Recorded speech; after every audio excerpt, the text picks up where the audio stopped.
Ben is back in select theaters on December 7th, starring Julia Roberts and this man who was tremendous in The People versus O.J. Simpson, American Crime Story, and every single thing that he's been in, from Hamburger Hill to The Hunt for Red October and more. Good to see you, Courtney B. Vance. Good to be back on your wonderful show. Thank you, sir. On your wonderful furniture. I appreciate that.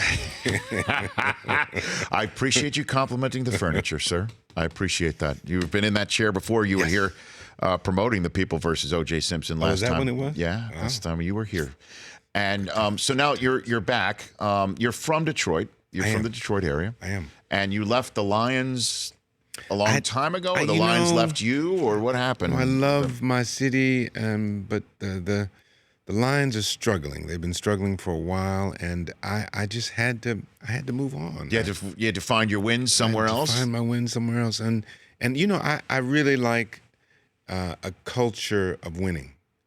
And people who will do anything within the bounds of what is legal. Okay. To win. And we were just talking earlier about that Patriots game and that Green Bay game where two teams didn't panic. Back-to-back nights. Back-to-back nights. They didn't panic. It was almost like a precursor to a Super Bowl type feeling, because they both knew, both sets of teams knew what was at stake, and they kept raising the stakes and kept raising the stakes. It also helps to have their number 12s at their disposal, in Brady and Rodgers. But it's really about that culture of surrounding consistently, no matter what happens, win, lose, or draw. People leave, and the organization continually surrounds number 12s. Yes. With the great defense, great offensive line, to be the great the kickoff team and punt team. And so they specialty team, they continually surround them with whatever they need to make sure that they win. So you're a Patriots fan now? I'm a Patriots fan. Been a Patriots fan since Drew Bledsoe came back and didn't come back in a good way. Okay. And Tom took over. Okay. So that's when you decided, you're jumping on the Patriots. Yep. I've been with him That's since a good time Drew to went jump. down. That's a good time to jump on there. That's just you could tell that there was something about this gentleman, the gentleman at and the Chiefs. He has the same feeling. Yeah, Mahomes. He's the real deal. That was a hell of a game Sunday night. I tell you. I know that there's sometimes it's good to see a defensive game, but just watching a 24-year-old kid and Brady at 41 go at it like that, 43-40 final, that was amazing. Nothing, it's the middle of the season, but both teams knew the Patriots knew they couldn't go down 3-3. Yeah, and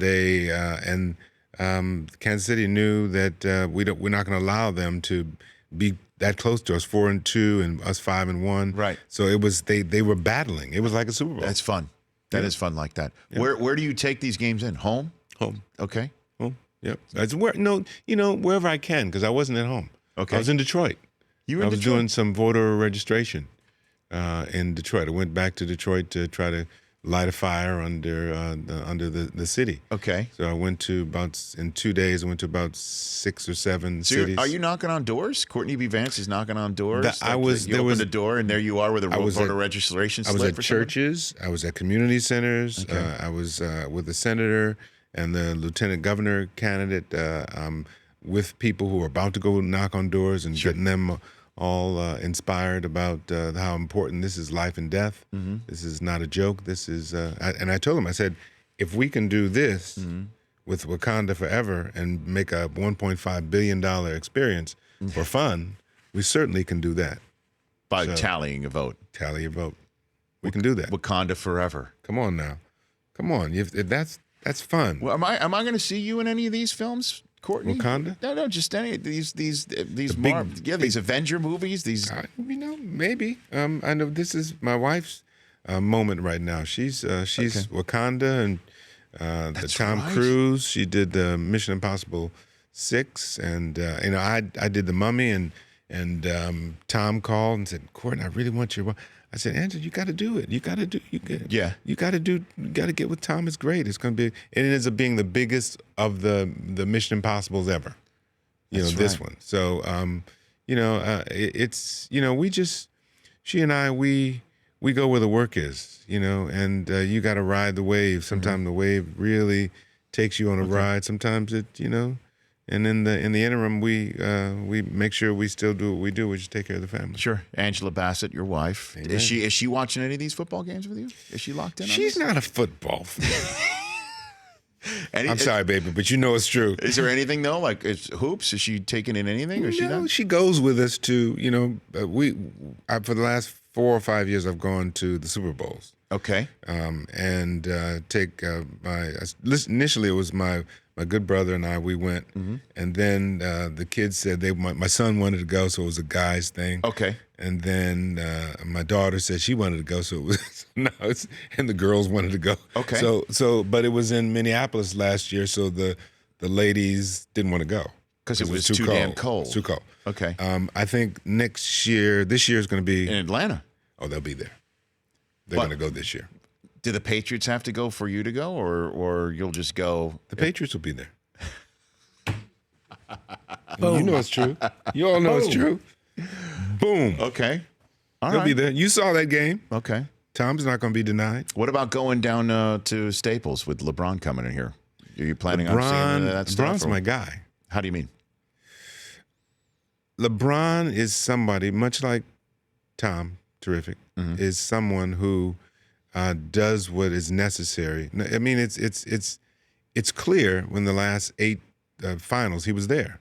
No matter, I mean, the after they took down, after being down 3-1 to Golden State, and they came back, I said to everyone, I said, you can't say anything about LeBron. You may not like him, but after that, It's over. it's over. He's the best of all time. Him and Michael. By the time LeBron leaves, it's a toss-up, but you can't, what can you say? So the same thing is going to happen with the Lakers. It'll take a minute for them to get their chemistry together, but he's going to do the same thing with them. I think, again, that they are making the playoffs this year.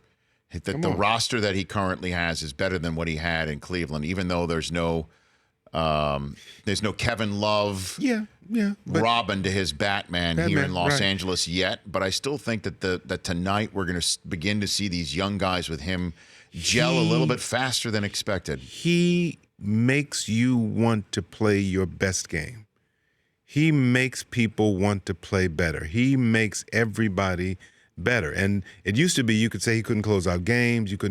He does whatever is necessary to do. He's a student of the game. Yeah. He watches, he learns, he watches film. And you'll watch, fans, mark my word, they will be in the playoffs and they will be sniffing around the finals again. That would be a monumental first. I mean, what I'm saying is this. He's proven himself at every level. And after he did last year with the group of guys he had, mid-season, retooled the whole team and took them to the 7th game. Was it the 7th game or the 6th game? Was it 6th game? It was last year. I think we went 5, actually. It was it a sweep? 6. Was it a sweep? Stop it now. No. It was 6. Well, after J.R. Smith, you guys don't remember? Called that timeout. It was 6. I don't even remember. You're going to get on the computer, you'll figure it out. But the bottom line, they didn't get swept. I'm totally spacing on it right now. Bottom line, he took them to the This year finals. they got swept. Yeah, this past year they got swept. Yeah, they did. Stop it. J.R. Smith called. He didn't call timeout. You're right. It was game 1, the J.R. Smith game, and then after the that, rest of it was toast. over. Yeah. But I understand what you're saying. I understand what you're saying about LeBron's greatness. Is there any actor or actress that you've worked with that's similar in the fact that you didn't want to disappoint? You brought out your A game all the time. Anybody in your career that you could speak that of I on think that is like that? Like that you were acting in a scene with this fellow actor, and you're like, okay, I got to bring my A game. My wife. Today. Meryl Streep. There's about 2 or 3. Sean Penn. There's, of course, De Niro, Al Pacino. But there's nobody like Angela. Angela and Meryl are like that. She's got a photographic memory, and whatever she does, it just blows up. So, and she makes everybody. We did a play together. First time we worked together. First and I think only time we really worked together was in a huge play at the Guthrie Theater, His Girl Friday, and it was 200 pages, and the John Guerra, the playwright, was internally cutting every 4 days, 8 pages. So we got it from 200 down to 165, and it was like a rock concert by the time we got it. There was 25 cast members, and she and I were the leads, and it was, she and I both, when we finally got that thing together, it was huge. But, I knew I had to bring my A game because I didn't want to. I asked her to do the play. Okay. Well, then you better come correct right there. And now this new film, Lucas Hedges, you and Julia Roberts, called Ben is Back, about her son in recovery for almost 80 days, just shows up unexpected on the doorstep on Christmas Eve, and you play her second husband, and this is a son from her first marriage. Yes, we're a blended family. Good. We're a blended family. We have 2 children of our own, and the 2 other children from her first marriage.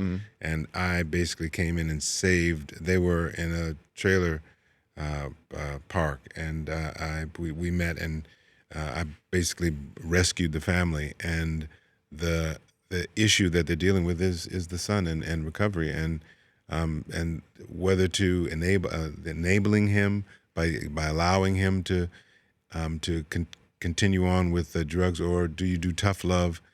I was destroyed by the end of it. I didn't think, and because I hadn't seen it when we were at the Toronto Film Festival, I saw it, and it literally destroyed me. So towering, she's towering, Lucas is towering, the director. Peter, Lucas's father, actually, was Peter Hedges.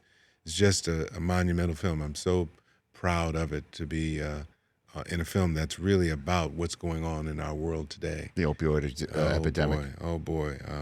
So and I think we're all touched by it. I had my knees replaced a year or so ago, and you got to do some sort of opioid to actually get through the pain. And 4 weeks, because I usually get on and get off of these things because they're really intense, these pain medications. And I said, I had a double one at the same time.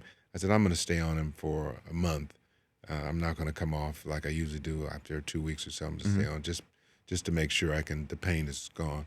And by the end of that month, I just came off of them, and I couldn't go to sleep. I had like an anxiety. I said, this is what they're talking about. Sure. So, and I was just on it a month. So, and I had intense pain. I said, it's an epidemic. So I encourage all of us to watch and to really talk amongst yourselves and talk amongst your representatives. And we know this is something that needs to be dealt with and talked about. Ben is Back in theaters on December 7th. Please come back anytime. Sir. Love you, man. Let's talk right back at you. Courtney B. Vance, at Courtney B. Vance on Twitter. And obviously, Ben is Back in theaters near you December 7th. The Rich Eisen Show, weekdays at noon Eastern on Audience.